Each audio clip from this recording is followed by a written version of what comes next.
행동하십시오. 그리고 기꺼이 실패하십시오. 기꺼이 부딪히고 하얗게 태우십시오.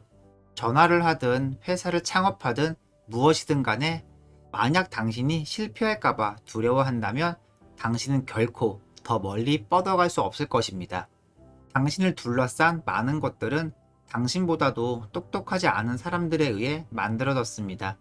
그 부족하게 만들어진 것들을 우리가 인생이라고 부르고 있다는 것을 깨달으십시오. 그리고 당신은 그것을 바꿀 수 있다고 믿으십시오. 당신은 그것에 영향을 미칠 수 있습니다. 당신은 다른 사람들이 사용하는 것을 만들어낼 수 있는 한 사람입니다. 제가 말하고 싶은 한 가지는 당신이 잘하면서 주로 듣는 말에 대한 것입니다. 당신은 길들여집니다. 주어진 세상 안에서 살아라. 너무 많은 것을 시도하지 말고 행복한 가족을 꾸리고 즐기며 살며 저축하며 살아라. 이것들은 매우 제한된 삶입니다. 인생은 훨씬 넓어질 수 있습니다. 한 가지 간단한 사실을 깨달으면 말이죠. 당신을 둘러싼 많은 것들을 만드는 사람들은 보통 당신보다 똑똑하지 않습니다. 당신은 그것을 바꿀 수 있습니다. 당신은 영향을 미칠 수 있습니다. 당신은 당신 자신의 것을 만들 수 있습니다. 다른 사람들이 사용할 수 있는 물건을요. 그리고 당신이 인생의 핵심을 찌를 수 있는 것을 이해하는 순간 당신이 무언가를 투입했을 때 다른 쪽으로 무언가가 튀어나옵니다. 당신은 그것을 변경할 수 있고 만들 수 있습니다. 이것이 인생에서 가장 중요한 가르침입니다. 떨쳐 버리십시오. 인생은 그저 살아가는 것이라는 잘못된 개념을요.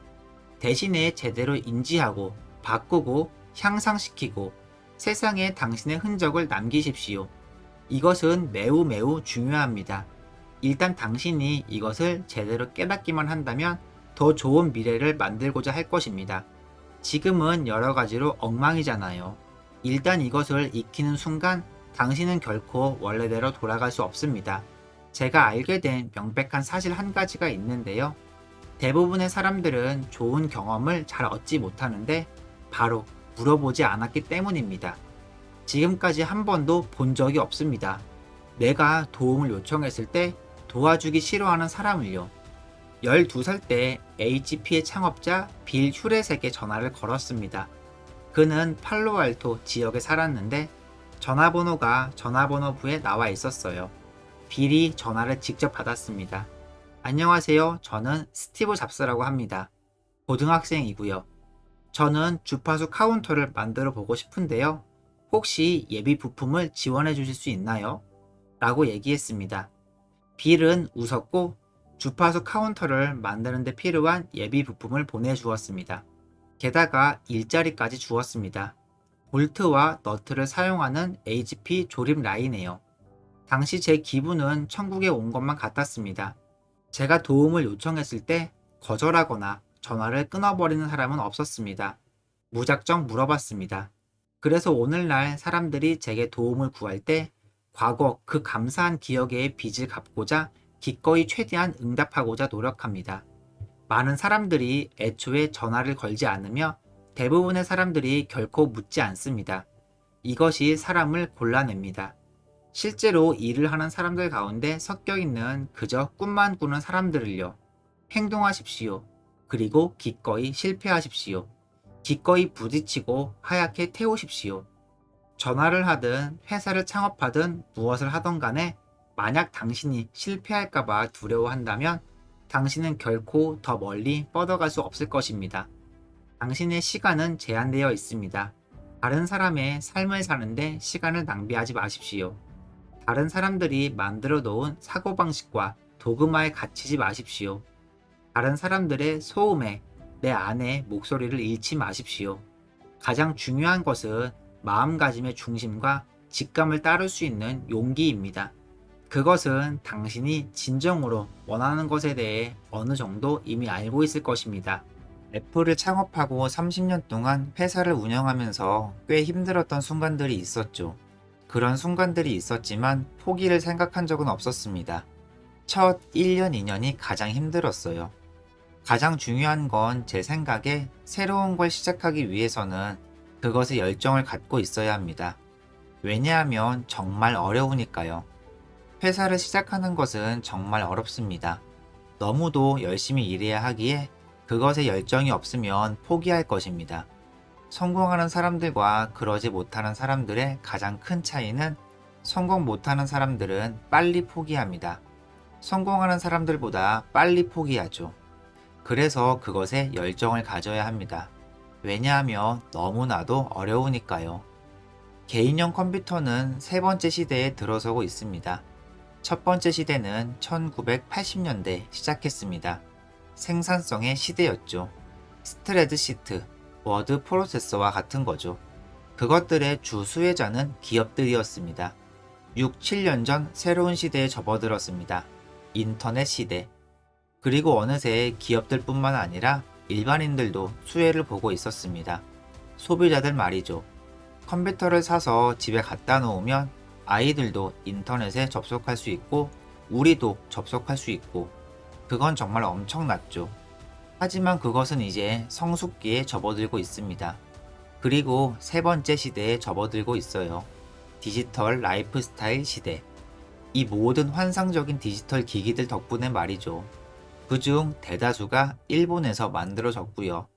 디지털 캠코더, 디지털 카메라, DVD 플레이어, 휴대용 컴퓨터, 휴대전화, 그리고 이 모든 것들은 개인용 컴퓨터에 의해 보다 향상될 수 있습니다.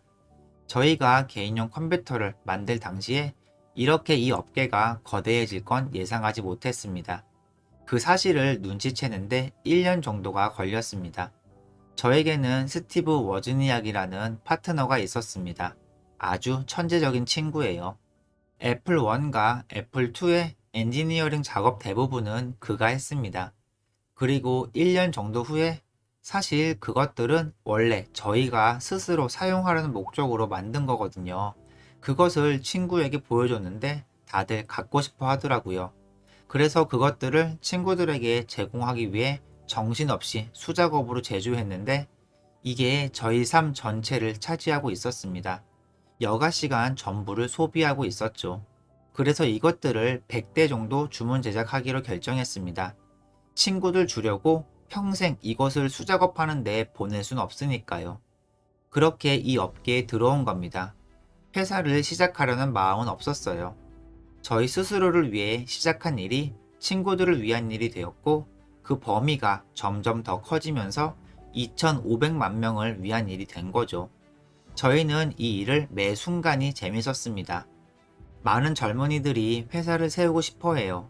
그리고 그 사람들은 제게 찾아와 말합니다. 창업하고 싶어요. 그러면 저는 묻죠. 왜요? 그러면 그들은 큰 돈을 벌고 싶다고 얘기합니다. 그러면 저는 그만두세요. 그런 이유로는 충분하지 않아요. 당신은 성공하지 못할 겁니다. 라고 얘기합니다. 큰 돈을 벌고 싶어서 창업을 한 사람들 중에 성공한 사람들은 저는 별로 보지 못했습니다. 성공하는 사람들은 그 중에는 심지어 창업을 원한 적도 없고 단지 자신의 아이디어를 세상에 발현하길 원했던 사람들도 있습니다. 그런 그들이 창업을 해야 했던 이유는 아무도 그들의 이야기를 들으려 하지 않았기 때문이죠. 우리가 알고 있는 중요한 말이 있습니다. 다르게 생각하라. 이 말이요. 이 짧지만 강한 언어를 1만 명으로 구성된 회사의 직원들에게 전파시킨 궁극적인 방법은 제가 모범을 보이는 것입니다. 다시 말해 무언가 충분히 만족스럽지 않을 때 잠깐 멈추고 그것을 더 향상시킬 것인가? 아니면 그냥 그대로 배송할 것인가? 의사결정자가 그러한 결정을 내릴 때는 모두가 지켜봅니다. 그리고 저희의 경우 멈추고 그것을 멋지게 만들었습니다. 배송하기 전에 말이죠. 문제가 있을 경우 멈추고 그것을 고쳤습니다. 그렇게 모범을 보여야 합니다. 말은 누구나 할 수 있죠. 하지만 어려운 순간에 봉착할 때 모두가 당신을 보며 궁금해합니다. 어떠한 결정을 내릴 것인지, 어떤 가치관을 갖고 있는지. 저희는 굉장히 똑똑한 사람들을 채용하려 하고 저희 조직 구조는 굉장히 단순합니다. 또한 저희는 소수의 일들에 집중하고 그것들을 매우 잘하려 노력합니다. 집중은 매우 어렵습니다. 왜냐하면 그것을 위해선 yes 라고 말하는 대신에 no 라고 말해야 하기 때문이죠. 저희는 여러 일들을 의도적으로 안 하기로 결정합니다. 소수의 일들에 집중하고 그것들을 매우 잘하기 위해서 말이죠. 그리고 저는 생각합니다. 회사에서 일하는 사람들은 모두 뭔가 위대한 일을 하고 싶어 합니다. 그들은 자신들이 하는 일에 희열을 느끼길 원합니다. 그리고 그 공로를 인정받길 원하죠. 훌륭한 일을 해냈을 때 말입니다. 그래서 저희는 직원들이 일생일대 작품을 애플에서 만들 수 있게 하려고 노력합니다. 그리고 그것을 2,500만 고객들에게 내놓을 수 있도록 하죠. 그것은 정말 신나는 일입니다. 뭔가에 몰두할 때 이것을 잘만 해내면 2,500명의 사람들이 이것을 이용할 것이다 라는 생각을 하면 엄청난 동기부여가 됩니다. 그리고 단순히 저희 2,500만 고객들만 영향받는 게 아니에요. 다른 회사들이 저희를 쫓아오기 때문에 몇 년이 걸리더라도 뭔가를 잘하면 그것을 다른 회사들이 따라하기 때문에 결국 저희가 모든 업계에 영향을 미치는 겁니다. 저는 10년 뒤의 상황까지 예상하지 않습니다. 1년에서 3년 후에 대해서 생각하고 아마 5년? 애플 프로젝트 중에는 4, 5년짜리도 있지만 아마 길어봤자 3, 4년일 거예요. 왜냐하면 세상은 너무나 빨리 변하기 때문입니다. 5년 후에 나는 여기에 있을 거야 하면서도 가다가도 새로운 일이 일어나고 이건 됐어. 난 저기로 갈 거야 라고 말하게 되죠. 따라서 제가 살면서 지켜본 5년짜리 계획들 중에는 몇몇은 필수적이지만 대부분은 너무도 빨리 바뀌었습니다. 따라서 저희는 3, 4년 앞을 바라봅니다. 그것이 저희가 내다볼 수 있는 한계예요. 제가 수년간 사업을 하면서 깨달은 게 하나 있어요. 저는 항상 왜 그 일을 하는가 라는 질문을 던지곤 했는데요. 하지만 그럴 때마다 매번 받는 대답은 원래 그렇게 하는 거야 였습니다. 아무도 왜 자신이 하고 있는 일을 하고 있는지 알지 못했고 아무도 자신이 하고 있는 일에 대해 깊이 생각하지 않고 있었죠. 제가 깨달은 건 바로 그것이었습니다. 예를 들어 볼게요. 우리가 차고에서 애플 1을 만들 당시에 우리는 그들의 정확한 비용을 알고 있었습니다. 반면 공장 생산이 가능했던 애플 2 시점에 와보니 회계학에 표준 원가라는 개념이 있더군요. 원가의 표준 수치를 정해놓고 분기 말에 확인된 원가를 그 분산 수치에 따라 조정하는 방식이었습니다. 전 그때 계속 왜 이렇게 하는 거야? 라고 물었어요. 하지만 그때마다 원래 그렇게 하는 거야 라는 대답을 들어야 했는데 제가 한 6개월 동안 이 문제를 파헤쳐 보며 알아낸 사실은 이들이 그렇게 하는 이유가 원가를 정확히 예측할 수준의 여건을 이들이 갖추지 못했기 때문이었고 그렇기 때문에 원가를 어림짐작한 다음 실제 원가와의 차액을 분기 말에 조정하는 것 말고는 대안이 없었다는 점이었습니다. 그리고 그들이 원가를 정확히 예측하지 못했던 이유는 제대로 된 정보 시스템이 구축되지 않았기 때문이었어요. 하지만 아무도 그렇게 대답하지 않았던 거죠. 덕분에 이후 매킨토시 자동화 공장을 설계할 시점에는 우리는 이러한 구시대적 개념들을 버릴 수 있었으면 물론 비용이 얼마인지 정확히 파악할 수 있었습니다. 한치의 오차도 없이 말이죠. 그래서 저는 이처럼 사업계에 만연한 관념들을 구비설화라고 불러요. 어제, 그저께 그래왔으니 계속 그렇게 하는 겁니다. 이것이 뭘 의미하냐면 많은 질문을 던지고 고민하고 열심히 일할 각오만 되어 있다면 경영은 금방 깨우친다는 거예요. 경영을 배운다는 것은 그렇게 어려운 일이 아닙니다. 천재가 아니더라도 배울 수 있습니다. 우리의 경우 당시에 컴퓨터로 뭘 했냐면요. 간단한 예를 들어 볼게요. 무료 전화 기계인 블루박스를 만드는 과정에서 우리는 여러 프로그램들을 작성했어요. 이들이 단순 잡무들을 우리 대신 처리해 주었기 때문이었죠. 주파수를 계산할 때 그리고 그를 통해 유추할 수 있는 다른 주파수를 파악할 때 그럴 땐 컴퓨터를 많이 사용해야 했어요. 주파수 수치에 얼만큼의 오차가 있을지 파악하고 오차 한계를 계산하기 위해서 말이에요. 이렇게 우리는 작업을 위해 컴퓨터를 활용했지만 그보다 훨씬 더 중요한 이점은 그들을 실용적인 목적으로 사용하는 것과는 상관없이 컴퓨터를 자신의 사고 과정을 보여주는 거울로서 사용함에 따라 사고하는 법을 습득할 수 있었다는 것입니다. 프로그래밍을 통해 얻을 수 있는 가장 큰 가치는 저는 이 나라 모든 국민들이 프로그래밍을 배워야 한다고 생각합니다. 컴퓨터 언어를 배워야 하는 이유는 사고하는 법을 배울 수 있기 때문입니다. 로스쿨 가는 것과 마찬가지예요. 저는 모든 사람이 변호사가 될 필요는 없다고 생각합니다만 로스쿨에 가는 것은 유용하다고 생각해요. 특정 방식으로 사고하는 요령을 가르쳐 주기 때문이죠. 그와 마찬가지로 컴퓨터 프로그래밍 역시 사고하는 법을 길러줍니다. 방식은 살짝 다르지만요. 그래서 저는 컴퓨터 과학을 교양학으로 봅니다. 모두가 배워야 한다고 생각해요. 모두가 일생 중 1년 정도 프로그래밍을 배우는데 할애해야 한다고 생각합니다. 제 재산은 23살 때 100만 달러를 넘었고 24살 땐 1000만 달러를 넘었으며 25살 땐 1억 달러가 넘었는데요.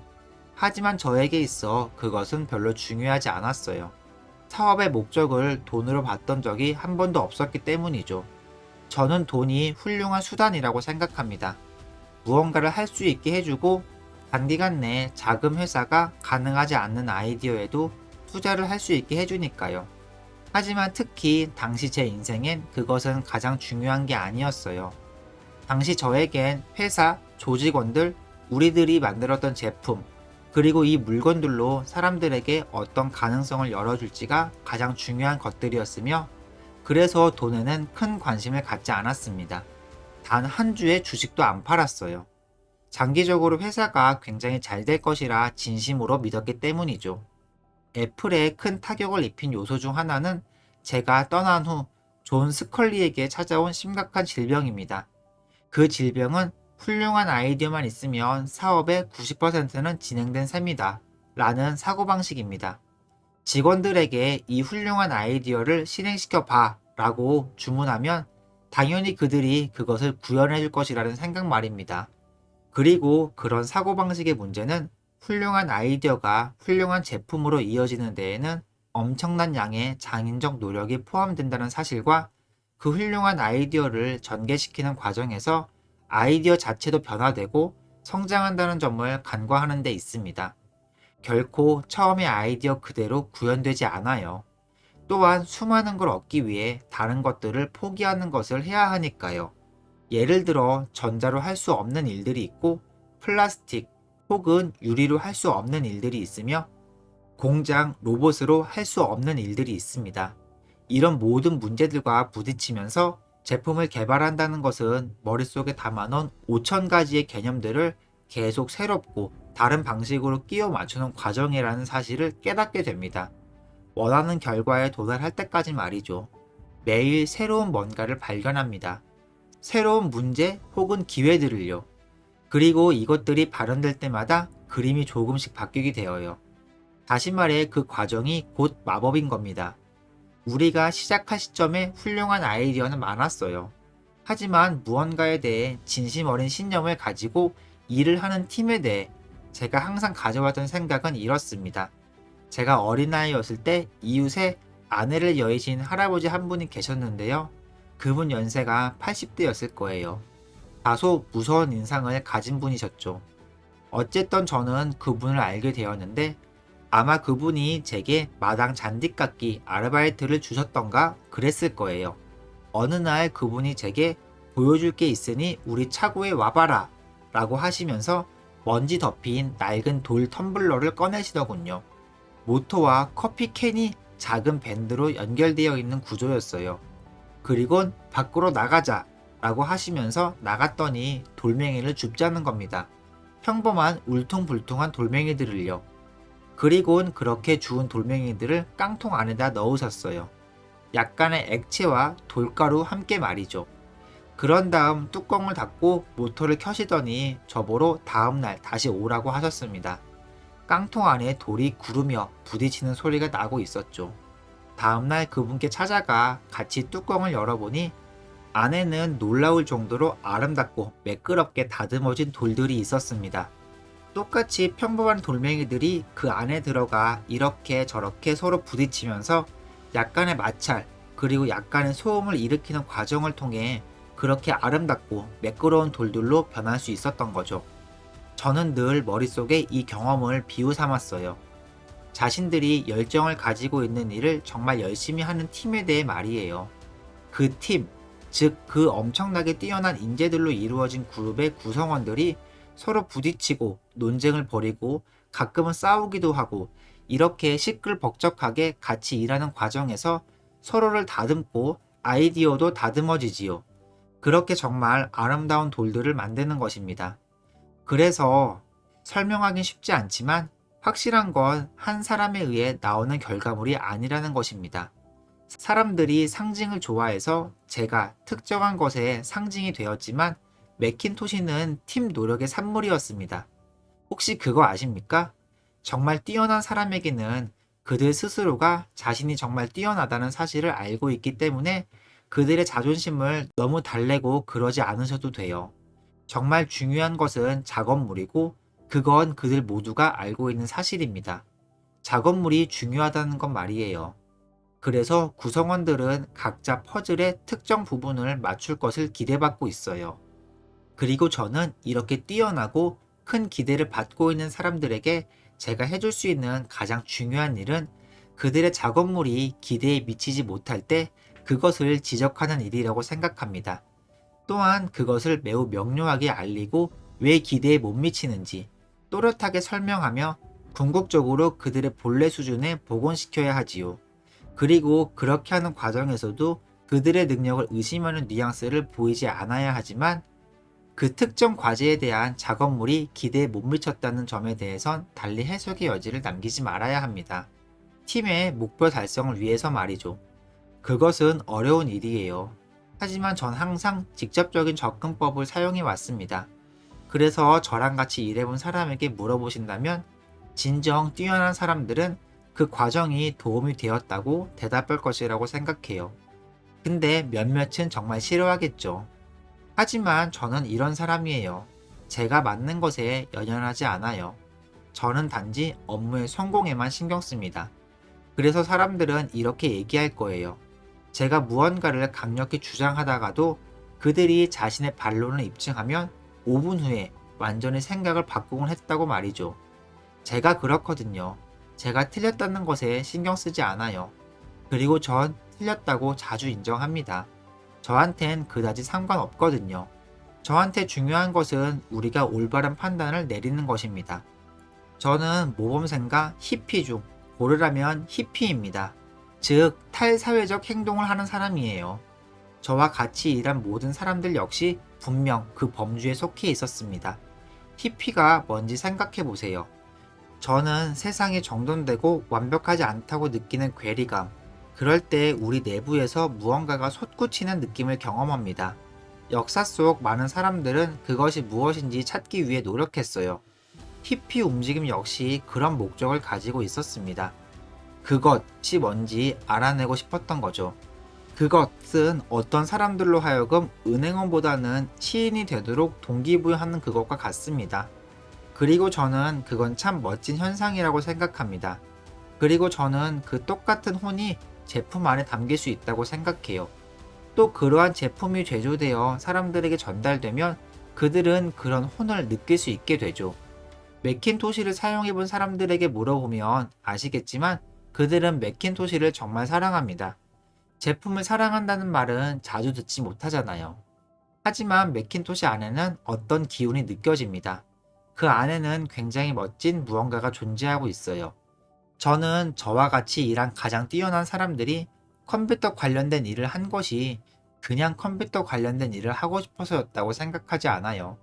그들이 컴퓨터 관련된 일을 한 것은 컴퓨터가 수단이었기 때문이었습니다. 그들의 감정을 표현하기 가장 적합한 매체였기 때문이었죠. 다른 사람들과 공유하고 싶은 감정을요. 컴퓨터가 발명되기 전이었다면 이들은 다른 일을 했을 겁니다. 하지만 컴퓨터가 발명되었잖아요. 컴퓨터가 세상에 나와버렸어요. 그리고 이들은 학창 시절이나 학교 다니기 전부터 이들의 관심을 가질 수 있었고 그리곤 이렇게 말할 수 있었죠. 이 매체라면 나 자신을 표현할 수 있겠다. 이렇게요. 인간의 두뇌는 세상을 향한 고정된 시각에 정착합니다. 항상 그래왔고 앞으로도 계속 그럴 겁니다. 저는 항상 느껴왔어요. 죽음은 생의 가장 위대한 발명이라고요. 분명 생명도 처음에는 죽음 없이 진화했을 겁니다. 그러다가 발견한 거죠. 죽음 없인 그것이 잘 돌아가지 않는다는 사실을요. 왜냐하면 젊음이 설 공간이 안 나오기 때문입니다. 50년 전 세상이 어땠는지 모르는 자들, 20년 전 세상이 어땠는지 모르는 자들, 현 시대를 있는 그대로 아무런 선입견 없이 볼 수 있고 그것을 토대로 어떠한 미래가 가능한지 보고 꿈꿀 수 있는 자들을 위한 공간 말입니다. 그들은 지난 30년간의 업적에 만족하지 않습니다. 그들은 불만스러워합니다. 현 시대가 자신들의 이상에 부응하지 않으니까요. 죽음이 없다면 진보는 굉장히 적을 겁니다.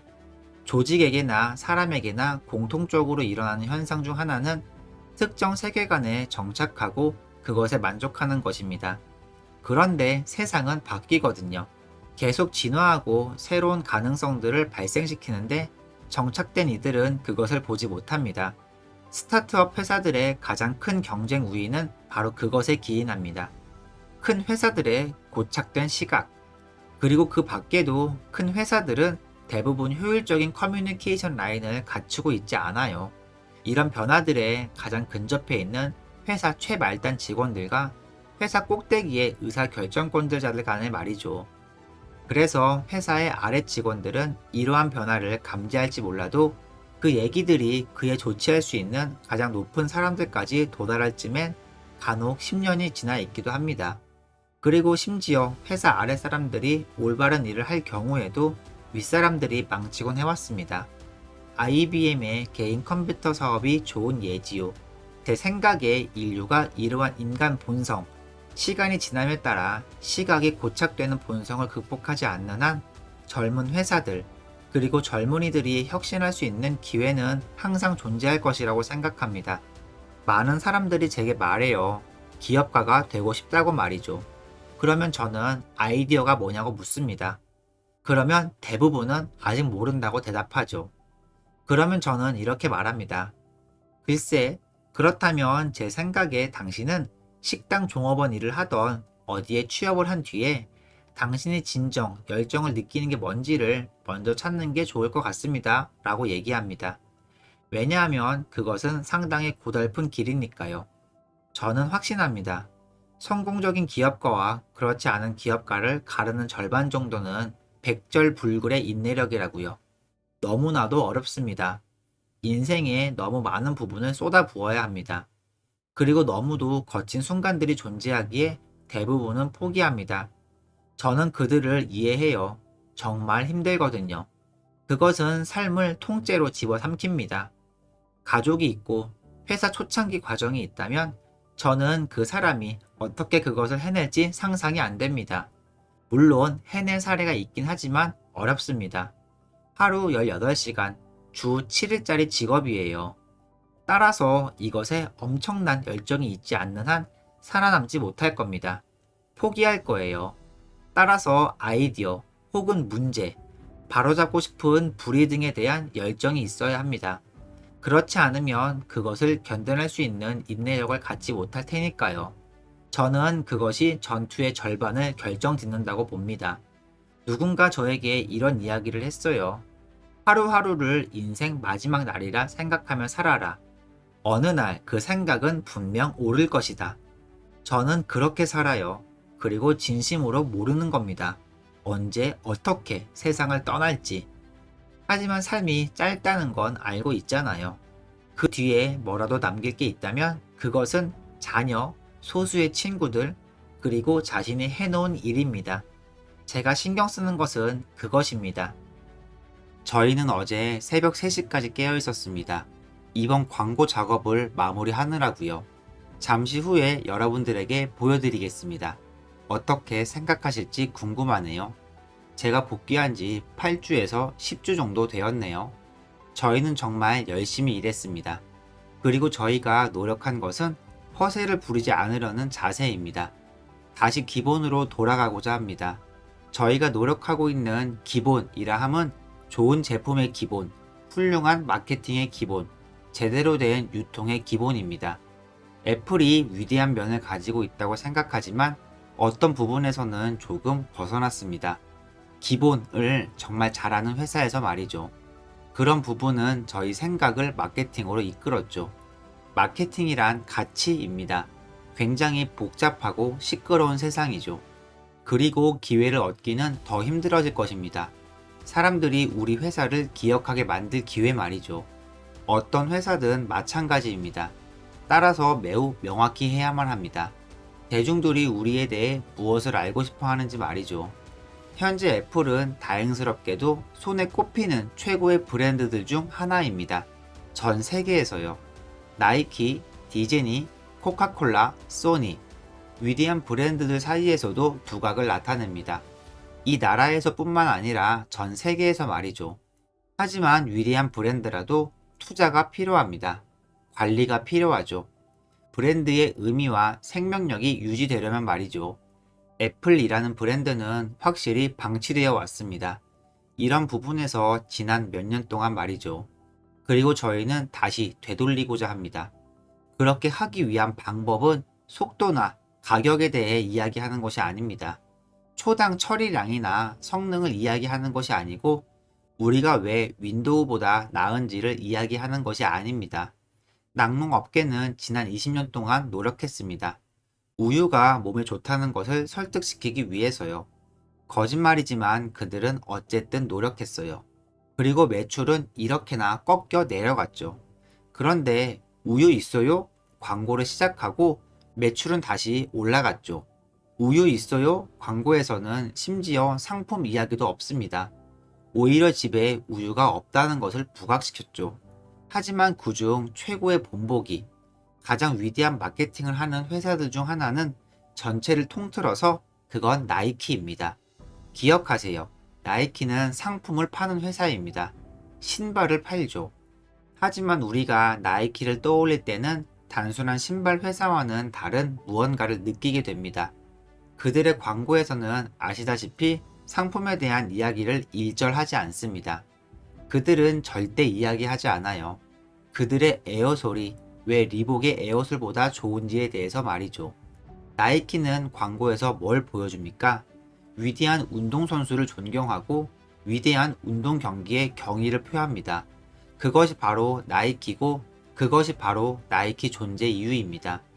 애플은 광고에 정말 많은 돈을 씁니다. 여러분들은 절대 모르실 거예요. 알 수가 없으시겠죠. 그래서 제가 복귀했을 때 광고 대행사가 막 해고됐었고 23개의 업체들이 서로 뽑히기 위해 각축전을 벌이는데 그들 중 선택하려면 좋기 4년은 걸릴 것만 같았죠. 그래서 저는 다 엎어버린 다음 샤이얏 데이라는 회사를 고용했습니다. 그 광고 대행사는 운이 좋게도 몇 년 전에 함께 일해봤던 회사였죠. 저희는 몇몇 수상작도 배출했었습니다. 그들과 작업을 시작한 지 8주가 되었습니다. 그리고 저희가 했던 질문은 다음과 같습니다. 고객들이 알고 싶어 하는 것은 애플은 누구인가? 그리고 애플이 상징하는 것은 무엇인가? 이 세상 어디에 적합한 기업인가? 일 것이다 라고요. 우리 존재 이유는 컴퓨터를 만들기 위함이 아닙니다. 그저 사람들의 업무를 돕는 컴퓨터를요. 비록 우리가 잘 하긴 하지만요. 그 어떤 회사보다도 더 잘합니다. 몇몇 분야에서는요. 하지만 애플은 그 이상의 것을 위해 존재합니다. 애플의 핵심 가치는 바로 믿는다는 것입니다. 열정을 가진 사람들이 세상을 더 나은 곳으로 변화시킬 수 있다고 말이죠. 그것이 바로 저희의 신념입니다. 저희는 기회를 가져왔습니다. 그런 사람들과 일할 기회를 말이죠. 저희는 여러분 같은 사람들과도 일할 기회를 가졌고 소프트웨어 개발자들, 고객들, 그것을 해낸 분들, 크고 작은 방법으로 세상의 변화를 주었죠. 그리고 저희는 믿습니다. 사람들이 이 세상을 더 나은 곳으로 바꿀 수 있다고 말이죠. 그리고 그런 사람들, 충분히 미쳐있는 사람들, 본인들이 세상을 바꿀 수 있다고 믿는 사람들이 실제로 세상을 바꾼다고 믿습니다. 따라서 앞으로 저희가 해야 할 일은 저희의 첫 번째 브랜드 마케팅 캠페인을 통해 실제로 몇 년 만에 하는 것이죠. 바로 핵심 가치를 회복하는 것입니다. 많은 것들이 바뀌었습니다. 시장은 10여 년 전과는 몰라보게 달라졌습니다. 애플도 완전히 바뀌었죠. 시장에서의 애플 위치도 완전히 변했습니다. 상품, 유통 전략, 제조 방식, 많은 것들이 바뀌었고 저희는 다 이해하고 있습니다. 하지만 가치, 그리고 핵심 가치, 그것들은 변하지 않아야 합니다. 그것들은 애플이 믿었던 것입니다. 본질적으로 말이죠. 그것들은 오늘날 애플이 존재하는 이유와 같습니다. 그래서 저희는 방법을 찾고 싶었습니다. 이 가치를 전할 수 있는 방법을요. 그리고 저희의 이번 작업을 통해서 저는 매우 감동받았습니다. 이번 작업을 통해 경의를 표합니다. 세상을 바꿔낸 사람들에게 말이죠. 몇몇 분은 아직 살아계시고 몇몇 분은 그렇지 않죠. 하지만 돌아가신 그분들이 곧 보시게 될 겁니다. 아시다시피 만약 돌아가신 그분들이 컴퓨터를 썼다면 아마 맥북이었겠죠. 그리고 이 캠페인의 주제는 다르게 생각하라입니다. 그런 사람들에게 경의를 표하는 것, 바로 다르게 생각하는 사람들, 그리고 그런 생각으로 세상을 발전시킨 사람들, 바로 그것이 우리의 본질이고 이 회사의 영혼과 일맥상통합니다.